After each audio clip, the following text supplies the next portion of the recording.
नमस्कार दोस्तों, मैं doctor Rameshwar Nath Chaurasia, associate professor department of neurology, Kashi Hindu विश्वविद्यालय में कार्यरत हूँ। आज हम लोग एक मस्तिष्क की बीमारी के बारे में जानेंगे, जिसको कि हम लोग आम भाषा में मिर्गी कहते हैं। मिर्गी एक प्रकार की दिमाग की बीमारी है, जो कि हमारी मस्तिष्क की जो कोशिकाएँ हैं वो अगर उसमें जो विद्युत तरंगे हैं वो आउट ऑफ कंट्रोल, मतलब कि अगर हम वो कंट्रोल के बाहर हो जाती है तो उसको कंट्रोल करना, तो जिसके फलस्वरूप ये बीमारी उत्पन्न होती है शरीर में। और ये विद्युत तरंगे सामान्यतः तो कंट्रोल में रहते हैं, लेकिन जब भी इस तरीके से अगर ये आउट ऑफ कंट्रोल हो जाए तो ये बीमारी हम लोग को हो जाती है, किसी को भी हो सकती है। ये इसके बहुतायत ही मरीज हैं। अगर हम लोग देखें आंकड़ों पे, तो आंकड़े जो कहते हैं कि अगर विश्व में देखें तो करीब पूरे विश्व में 5 करोड़ लोग इससे ग्रसित हैं। और हमारे इंडिया में, जो कि 1 अरब की आबादी के ऊपर है, अगर देखा जाए आंकड़ा, तो लगभग 60 लाख से 1 करोड़ के करीब इस मिर्गी के मरीज हैं हम लोग के देश में। तो ये बहुत ही आम बीमारी है एक तरीके से। और ये अगर हम लोग प्रकार पे जाएं इसके, तो इसके बहुत सारे प्रकार होती हैं। और इसके अगर लक्षणों पे जाएं तो लक्षण में भी कई प्रकार के लक्षण हैं। ये इस बात पे आधारित है कि ये किस ब्रेन के किस भाग से उत्पन्न हो रहा है, उस पर आधारित है कि ये कितने प्रकार का होता है। और एक तो है कि अगर किसी एक पर्टिकुलर पार्ट ऑफ ब्रेन से अगर उत्पन्न हो रहा हो तो उसको हम लोग फोकल सीजर कहते हैं या फोकल एपिलेप्सी कहते हैं। और अगर पूरे ब्रेन को इन्वॉल्व कर लेता है तो उसको हम लोग जनरलाइज्ड एपिलेप्सी या जनरलाइज्ड सीजर कहते हैं। ये इसके कारणों पे अगर जाए हम लोग, तो कारण भी बहुत है।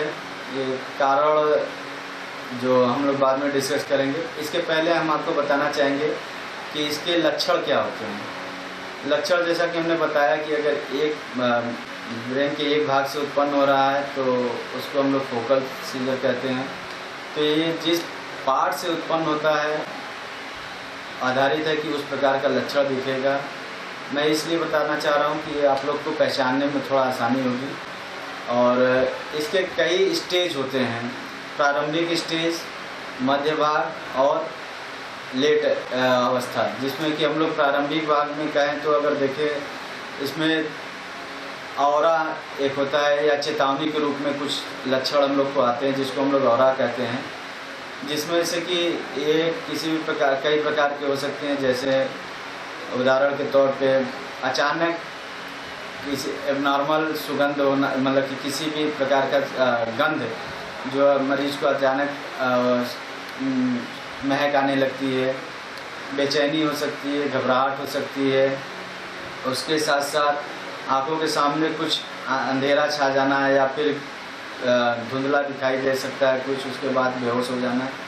और इसमें कभी कभी मिचली उल्टी से शुरुआत होती है, या फिर कभी इसमें एक ही पार्ट से, जैसे कि केवल एक ही अंग फड़कना, जैसे हाथ वो फड़कने लगे, चेहरे पे कुछ फड़कन महसूस होने लगे, या फिर कहीं पैर से फड़कन महसूस होने लगे, जो कि वहीं तक लिमिटेड हो जाए और कुछ देर बाद ख़त्म हो जाए।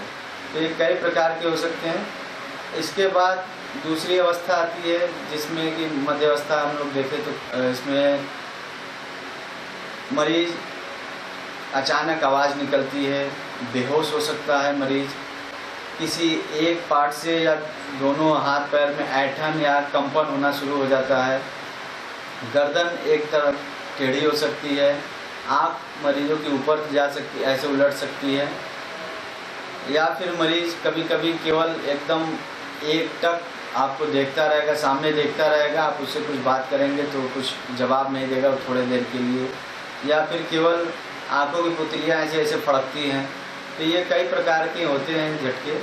और मरीज इसमें बेहोश भी हो सकता है और बेहोश नहीं भी हो सकता। और जब लेट अवस्था, जिसको हम लोग कहते हैं कि लास्ट स्टेज में जब मरीज होश बेहोश हो जाता है, उसके बाद जब होश में आता है तो भी कई प्रकार की दिक्कतें महसूस कर सकता है, जैसे कि सिर में दर्द होना, कमजोरी आना, थोड़ी देर के लिए उसकी मेमोरी जो याददाश्त है वो खो जाना, या फिर उल्टी होना और बहुत ही कमजोरी महसूस करना, ये कई प्रकार की चीज़ें हैं।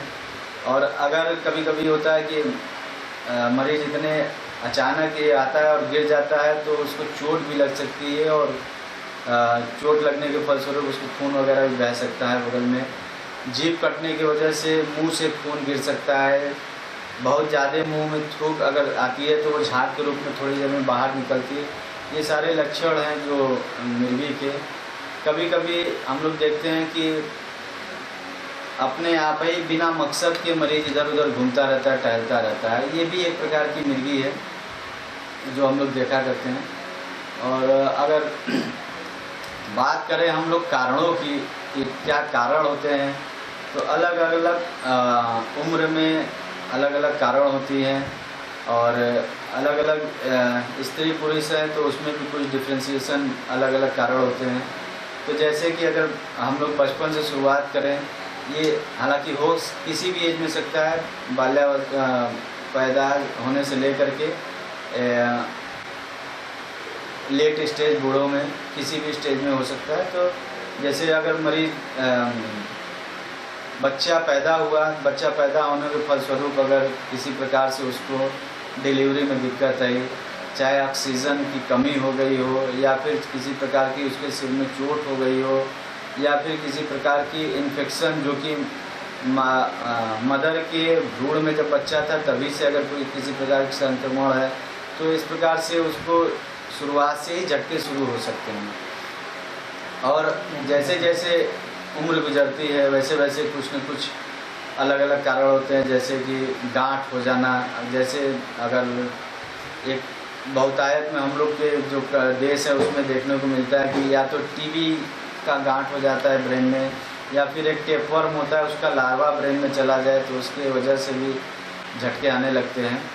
और खून बह जाना, रक्तस्राव हो जाना ब्रेन में, या फिर किसी जो कुछ रक्तवाहिनी होती हैं जो बहती हैं वो असामान्य रूप से अगर डेवलप हुआ और विकास हुआ तो उसके कारण भी झटके इस तरीके से आते हैं। या फिर गंभीर चोट लगी हो किसी को, या फिर कभी कभी कुछ सोडियम जो हम लोग के शरीर में होती है उसका अचानक से शरीर में अगर कम हो जाना है, या फिर शुगर बहुत ज़्यादा या बहुत कम हो जाना, दोनों कंडीशन में इस तरीके से मिर्गी आ सकते हैं। ये अलग अलग कारण के ऊपर आधारित है कि आप इलाज कैसे करेंगे। और अगर हम इलाज के बारे में देखा जाए, निदान क्या है, इस तरीके के मरीज आते हैं डॉक्टर के पास तो पहले उनकी कुछ ब्लड की जांच हो सकती है जो कि महत्वपूर्ण हो सकते हैं, जैसे कि हमने कहा कि सोडियम या फिर शुगर की जांच हो गई। और कभी कभी ये जो कारण में गुर्दा फेल हो जाना भी आता है, या फिर लीवर का फेल हो जाना होता है, तो इसमें जो टॉक्सिन पदार्थ होते हैं बॉडी में उसको गुर्दा या लीवर के थ्रू शरीर से बाहर निकाल दिया जाता है छान के। लेकिन अगर फेल है तो ऐसा नहीं होता, तो वो शरीर में इकट्ठा होते हैं, तो वो ब्लड की जांच में हम लोग को मिल जाएगा कि गुर्दे में जो खराबी उसके कारण है या लीवर में खराबी उसके कारण है। दूसरा, हम लोग सीटी स्कैन या फिर एमआरआई ब्रेन कराते हैं जिसमें कारण जानने की कोशिश करते हैं। और एक और होती है ईईजी जांच, इलेक्ट्रोएंसेफेलोग्राम, जिसमें देखते हैं कि किस प्रकार का झटका जो तरंगे है, नॉर्मल तरंगे जो आउट ऑफ कंट्रोल होती है वो किस प्रकार के हैं, एक पार्ट से ब्रेन के एराइज हो रहा है या फिर दोनों साइड से एराइज हो रहा है, इसमें कई प्रकार की जानकारी हासिल होती है। रही उपचार की बात, उपचार में मिर्गी एक ऐसी रोग है, बाकी जैसे ब्लड प्रेशर की बीमारी होती है, शुगर की बीमारी होती है, ऐसे ये भी बीमारी है, तो इसका भी निदान बहुत अच्छे से है। और दवा जो कि मिर्गी रोधक दवाइयाँ हैं वो बहुत ही, पहले तो कुछ दवाइयाँ ही थी, अब तो बहुत सारी दवाइयाँ, प्रकार की दवाइयाँ हो गई हैं जो कि आसानी से मिर्गी को कंट्रोल कर सकते हैं। और सिर्फ दवा के बलबूते 80% जितने भी मिर्गी होते हैं, चाहे जितने भी प्रकार के, वो कंट्रोल में हो जाते हैं। 20% में ही ऐसी आवश्यकता पड़ती है कि कभी कभी सर्जरी की भी आवश्यकता पड़ सकती है। वो डिपेंड करता है कि कारण क्या है मिर्गी का। और कुछ हम बात करना चाहेंगे दवा के विषय में कि दवा सस्ती भी है और कुछ दवाइयाँ महंगी भी है, तो दोनों प्रकार की है और ये अफोर्डेबल है। सभी लोग इसका जो कॉस्ट है, खर्च है, वहन कर सकते हैं। हम कुछ बातें करना चाहेंगे कि जैसे अगर मिर्गी का झटका आप कहीं किसी को आता हो, आपके परिवार में, फैमिली में, या फिर जहाँ आप काम कर रहे हैं आपके किसी सहपाठी, सहभागी या कलीग को आ रहा हो, तो उसमें कुछ चीज़ें हैं जो हम लोग को करना चाहिए, कुछ चीज़ें जो नहीं करना चाहिए। तो अगर आप मरीज़ आपके घर में खुद ही है तो मैं आपको बताना चाहूँगा कि अगर कभी भी इस तरीके से अगर झटके आते हैं तो आप घबराएं ना। पहली बार मरीज़ को पकड़ के एक करवट लिटा दीजिए। करवट लिटाने के पश्चात आप देखिए अगल बगल कोई इस तरीके से धार कोई चीज़ ना पड़ी हो, जैसे चाकू हो, पत्थर हो, जो हटा दीजिए आप, नहीं तो मरीज़ को चोट लग सकती है। ये बहुत ही क्षणिक होता है और ये स्वतः ही 1 से 2 मिनट 3 मिनट के बाद रुक जाता है, तो आपको घबराने की ज़रूरत नहीं है। करवट मिटा दीजिए ताकि जो भी लार बन रहा है उसके मुंह में वो बाहर एक साइड से गिर जाए, अन्यथा पीछे जाएगा तो ये फेफड़े के रास्ते जा सकता है और सांसें रुक सकती है मरीज़ की। दूसरा, खून भी बहता है, कभी कभी जीभ कट जाती है तो खून बहता है, तो वो भी साइड में एक तरीके से गिर जाएगी। आप उसको कभी भी मुंह में चम्मच मत डालें, कपड़ा न ठूसें, चप्पल न सूंघावें और नाक ना दबाएं। ये मरीज़ के लिए जानलेवा साबित हो सकते हैं, इसलिए इस तरीके की चीज़ें कभी ना करें। किसी भी मिर्गी वाले मरीज़ को अगर जब ये ठीक हो जाते हैं तो उनको कुछ दिनों के लिए रिस्की काम नहीं करने होते, जैसे कि ड्राइविंग, स्विमिंग या फिर कुकिंग। अगर ये सब कर रहे हैं तो किसी को बता के, किसी के निरीक्षण में करें तो अच्छी बात है। दवाइयों के विषय में हम कुछ कहेंगे कि दवा जैसे हम लोग स्टार्ट करते हैं, दवा एक सबसे कम मात्रा से स्टार्ट करते हैं, उसको धीरे धीरे बढ़ाते हैं और जिस मात्रा पे झटका रुक जाता है कम से कम मात्रा पे, उसी मात्रा पे उसको हम लोग छोड़ देते हैं और वो रेगुलर उसी दवा को यूज करते रहें, अपने डॉक्टर्स को फॉलोअप में दिखाते रहें।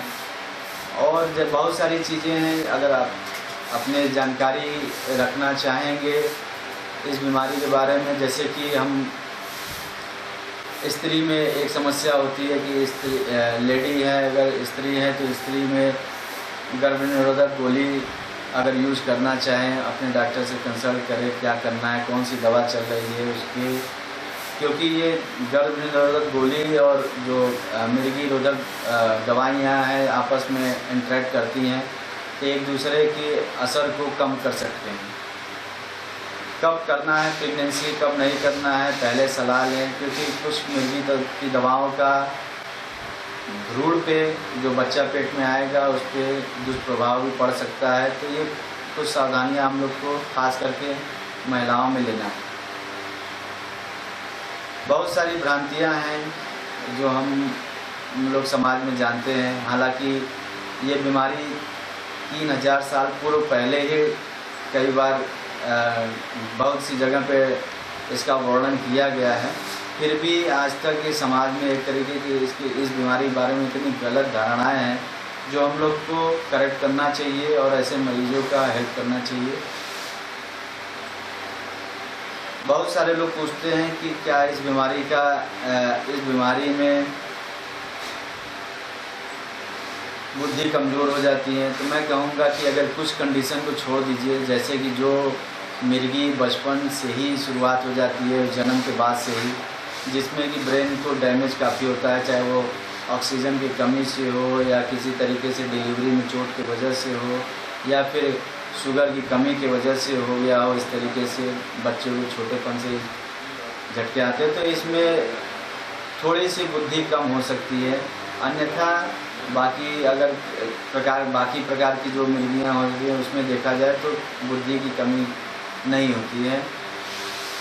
सामान्य जीवन जैसे एक नॉर्मल बिना मिर्गी वाला आदमी जीता है, वैसे ही वो भी एक सामान्य मरीज़ है, जो कि सामान्यतः शादी के पहले पढ़ाई लिखाई से लेकर के जॉब तक सब कुछ सामान्यतः वो आदमी कर सकता है। इसमें कोई घबराने वाली बात नहीं है।